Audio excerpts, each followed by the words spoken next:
ce qui est passionnant, c'est d'un seul coup, c'est l'effet miroir, c'est de découvrir qu'un cinéaste ait pu comprendre une émotion intime qu'on croyait être uniquement pour soi, parce qu'on est très égocentrique et qu'on croit que dès qu'il nous arrive quelque chose, c'est qu'à nous que ça arrive, alors que pas du tout.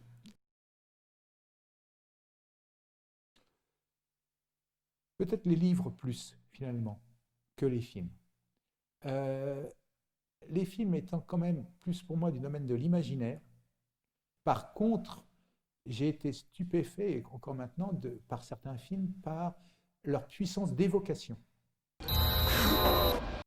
C'est-à-dire que des cinéastes comme ça va de Bergman à Kubrick, euh, mais je vois certains de leurs films, je me dis mais comment est-ce qu'on peut aller aussi loin dans la pensée, dans l'émotion, dans la création d'un univers?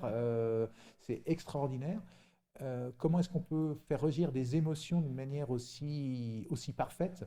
Ça, c'est quelque chose qui m'émerveille encore au cinéma. Un des plus grands cinéastes là-dessus, c'est Pedro Almodovar. Et j'étais très très troublé par Julieta. Julieta qui, alors, c'est un personnage féminin, c'est un personnage masculin, qui a une histoire avec sa fille, je n'ai pas de fille.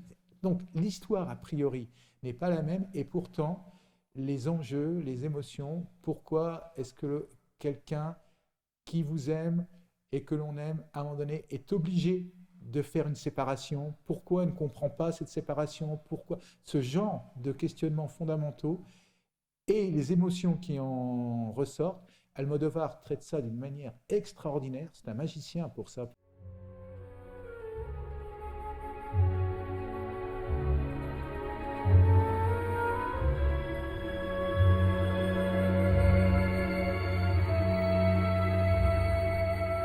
Espero que no se acerque mucho al tren. No le tiene miedo al tren. Va en busca de una hembra. La huele en el aire. ¿Te apetece tomar algo? Certains l'aiment chaud de Billy Wilder. In the first place, I'm not a natural blonde. Doesn't matter. I smoke. I smoke all the time. I don't care. Hmm.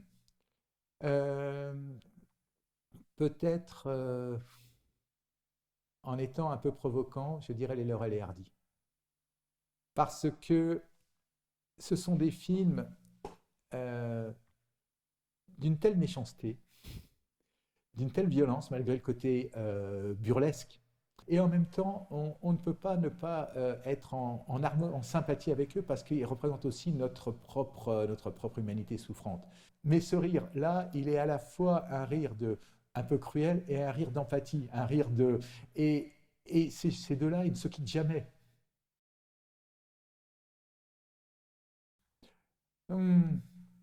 2001, comme d'habitude, parce qu'on en revient toujours. Et puis, peut-être les Buster Keaton. Oui, je reviens au burlesque. C'est le monde peut s'écrouler. Il passe à travers. C'est génial.